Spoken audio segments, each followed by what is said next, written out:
en esta parte del programa precisamente Alfredo Romero, director ejecutivo del Foro Penal. Alfredo, bienvenido, buena tarde para ti. Buenas tardes, Idania, y buenas tardes a todos. Muchas gracias por el contacto. Alfredo, Venezuela entró en la etapa de la presidencia interina con Juan Guaidó, movilizaciones, apoyo internacional, actividades diversas, pero ¿qué pasa con los presos políticos de Venezuela? Bueno, solo para que tengas una idea inicial, Sí. este año, en el primer trimestre del año, ha habido en acumulado la mayor cantidad de presos políticos que haya habido en cualquier año en Venezuela, siendo que el año 2017 fue cuando hubo la mayor cantidad de protestas y muchos detenidos. Este año pasa a ser el año con mayor cantidad de presos formalmente, privados de libertad. ¿Qué quiere decir? Que se ha dictado órdenes privativas de libertad y se han mantenido por más tiempo, presos en una cárcel. Eso en lo que respecta a los presos políticos. Este año también, nosotros siempre hablamos del efecto puerta giratoria, porque eso quiere decir que encarcelan y excarcelan para mantener un número, digámoslo, promedio semanalmente, y por eso es que actualizamos la lista de presos políticos semanalmente, y por eso es que buscamos a un tercero como la Organización de Estados Americanos o la Organización de Naciones Unidas para que verifique y certifique la lista. Y en cuanto a ese número semanal, ese promedio semanal, este año ha sido el número más alto en la historia, por lo menos de Venezuela, que nosotros conocemos, al menos en los 20 años que tenemos trabajando en temas de derechos humanos. Para que tengas una idea, estamos hablando hoy de 790 presos políticos, lo cual es una cifra que no había existido nunca antes, antes del año 2019, pero hace 2 semanas la cifra llegó a 900 presos políticos, más o menos 900, casi 900 presos políticos, y la otra semana llegó a 911. Ese número, en una semana de presos políticos que se mantienen encarcelados en un momento dado, ha sido lo más alto en la historia de Venezuela, que al menos la que nosotros conocemos. Es decir, el efecto de puerta giratoria no se ha detenido en ningún momento. No solo que no se ha detenido, la puerta giratoria está incluso, digámoslo así, para llamarla de alguna manera, truncada. Anteriormente se liberaban personas para mantener un promedio aproximado que en el año 2018 llegó a 200 y tantos, y ahorita estamos hablando que el número se fue incrementando y el promedio de este año está en 800. ¿Alguna causa en particular, Alfredo? Sí, claro. La causa es muy obvia. Primero, que la represión es el mayor capital que tiene el gobierno hoy día, la represión política. Y tiene un beneficio. ¿Por qué? Porque les ha dado un beneficio muy importante. ¿Cuál es el beneficio? La intimidación. ¿Cuál es el beneficio? El mantener el control político. A pesar de las diferentes protestas que existen, la cantidad de manifestaciones que han habido, pues el control político se mantiene usando la represión. Ahora, la causa específica del por qué el aumento del número de presos políticos este año es concretamente porque al principios de enero, sobre todo en enero y luego en febrero, las zonas populares protestaron de manera muy intensa, y hubo que detener, a los efectos de poder controlar a esas zonas populares, se detuvieron cantidades de manifestantes, sobre todo jóvenes. Y para que tengas una idea, solo el 23 de enero de este año hubo más de 700 personas detenidas, y en esa semana hubo más de 1000 personas detenidas en total. Muchas de esas personas, algunos se mantienen todavía detenidos, muchos han sido liberados, pero posteriormente ocurrieron otro tipo de protestas que han venido siendo, ha sido necesario para mantener el control de la población, detener a más personas. Ahora, ¿qué pasa con los militares que también han ido aumentando en número de detenidos, y sus familiares igual denuncian malos tratos, torturas? Bueno, desde el año 2018, si nosotros podríamos caracterizar el año 2018 en cuanto a represión respecta, fue el año donde se caracterizó por la detención de militares y sus familiares.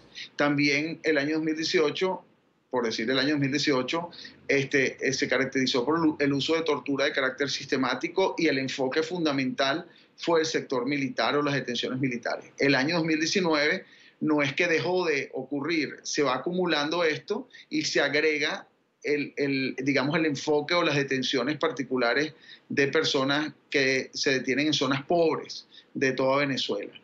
Los militares, así como la población en general, se les ha aplicado pues, este esquema beneficioso para el gobierno, que es la utilización de la represión, de la detención como mecanismo de intimidación, en virtud de que ciertamente es obvio, como toda la población de venezolana, hay un rechazo importante hacia lo que hoy día existe, que es la crisis económica, social, política que vive el país. ¿En igualdad de condiciones están presos o los militares están en algún lugar particular? Los militares que quieren controlar y digamos, los que más quieren sancionar, por decirlo, los llevan a la Dirección de Contrainteligencia Militar en un primer término. Sí. Sin embargo, también llevan a esos sectores a los que de alguna manera relacionan con los militares. Quiere decir, si están buscando a una, como ha ocurrido ya, que es algo lamentablemente ya característico, cuando se busca a un determinado militar y no lo encuentran, detienen, incluso torturan y denuncian a los familiares y los llevan también a esos mismos lugares. Luego, los militares son llevados regularmente, con algunas excepciones, a cárceles militares. En este caso tenemos, por eso es que Ramo Verde hoy día es la cárcel con mayor cantidad de presos políticos en Venezuela y allí se encuentran una cantidad importante, más de 60 militares presos solo allí en Ramo Verde, claro, y otros civiles que involucran también con estos temas de supuesta rebelión militar. Alfredo, casos emblemáticos como Juan Requesén, por ejemplo, o el doctor Marulanda, el cirujano de manos que está cerca de cumplir un año detenido, que si no recuerdo mal, en una conversación me decías que había perdido la audición, creo por el oído derecho, y que esto se debía a los golpes que había recibido y que ustedes defienden su inocencia.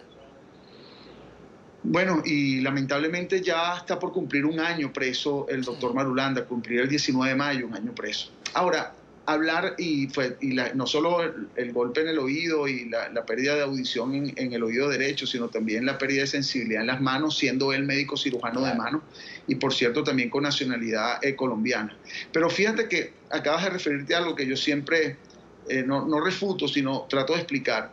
No existen casos emblemáticos realmente, porque todos de alguna manera tienen algo emblemático. Lo que existen son casos conocidos o más conocidos. Pero si yo te hablara y te explicara algún caso y te hablaría pues del detalle de algún caso, probablemente ese caso pasaría a ser también emblemático porque, por ejemplo, las torturas que recibió, claro, fueron más, digámoslo así, emblemáticas, sí, que otros casos, ¿no? El tema es que hay casos que por el tiempo y por las circunstancias se hacen un poco más conocidos y los nuevos casos, como por decirte 24 guardias nacionales, entre ellos la mayoría sargentos, que hoy se presentó una audiencia preliminar, las torturas que esas personas recibieron son, llamémoslo así, mucho más emblemáticas, si se puede utilizar esa palabra, que cualquier tortura que haya recibido otra persona, por lo menos de las que conocemos, ¿no? ¿Por qué, Alfredo? ¿Por qué? ¿A qué tipo de tortura nos estamos refiriendo para que tú digas que no tienen nada que ver con la que hemos conocido hasta ahora o la que fueron infringidas a otros presos? Bueno, manteniendo un poco también la reserva de muchas de las claro, denuncias que hemos realizado, esa denuncia se ha realizado en la Fiscalía y la propia esposa del sargento Vandres, que fue la que denunció esto, habló pues que incluso le hicieron, eso fue lo que ella mismo dijo, comer ese fecales, ese tipo de cosas, hubo choques eléctricos, ha habido uso de bolsas plásticas para asfixiarlo. Esas son denuncias que las hemos remitido ante la Fiscalía, hechas por la propia esposa de este sargento. Repito, son todas denuncias que lamentablemente no han sido sujetas a una investigación luego que la propia esposa y los propios familiares lo han hecho. Y como te digo, yo me limito por temas simplemente de reserva de información a referirme a algunas cosas. Son muchas cosas que se han denunciado y que nosotros como Foro Penal hemos canalizado ante las diferentes instancias nacionales e internacionales, que el solo conocerlas o el solo oírlas causan realmente una gran, llamémoslo angustia, pero una gran sorpresa, pues cada vez que aparecen. Y yo te concluyo con algo, yo siempre digo que cuando uno es defensor de derechos humanos, en mi caso particular, nunca uno puede decir que ha visto lo peor, porque siempre hay, lamentablemente, al menos en Venezuela, algo peor que ver. Lo cual es terrible, ¿no? Porque hemos compartido muchos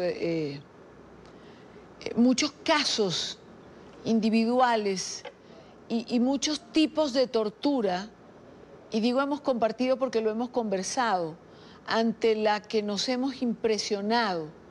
Y es increíble cómo logran superarse a ellos mismos cada vez. Y cuando uno piensa que no puede haber algo peor, siempre hay algo peor, Alfredo. Siempre hay algo peor y quiero decirte que todo esto que ocurre se ha venido, por ejemplo, la Organización de Naciones Unidas, la misión técnica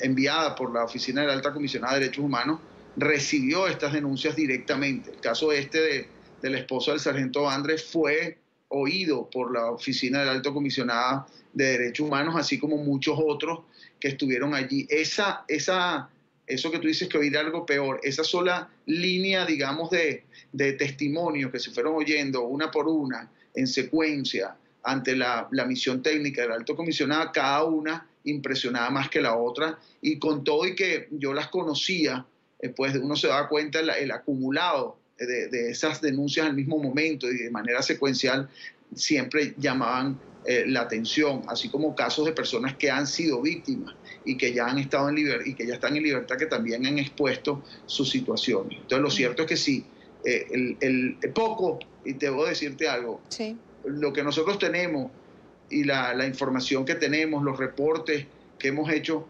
poco se puede decir públicamente y poco se sabe. Sin embargo, las denuncias han sido presentadas incluso ante los propios tribunales de la República de Venezuela y ante la Fiscalía. Y en virtud de falta de respuesta se han presentado también ante instancias internacionales. Y un último aspecto, porque así como cada vez han ido perfeccionando, si es que podemos usar esa palabra, las torturas, y cada vez son peores y cada vez podemos ver cosas que ya espantan. Eso también habla, Alfredo, de una degradación mayor de aquellos que cometen las torturas, una degradación moral mayor de los torturadores. Bueno, y por eso es que nosotros constantemente llamamos la atención, porque también sabemos que no todo aquel que de alguna manera puede estar allí relacionado con esos actos son los torturadores, y de alguna manera también buscan que esto se diga públicamente y que esto pare, ¿no?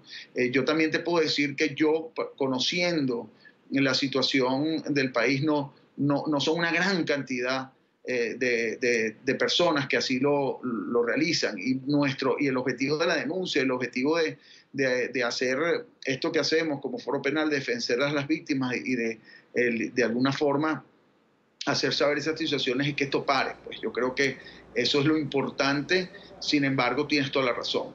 Lamentablemente, no es que no ha parado, sino ha aumentado en términos cuantitativos y en términos cualitativos. Lamentablemente es así. Alfredo Romero, director ejecutivo del Foro Penal de Venezuela. Alfredo, gracias por acompañarnos. Buena tarde. Muchas gracias, Idania. Siempre la orden. Vale.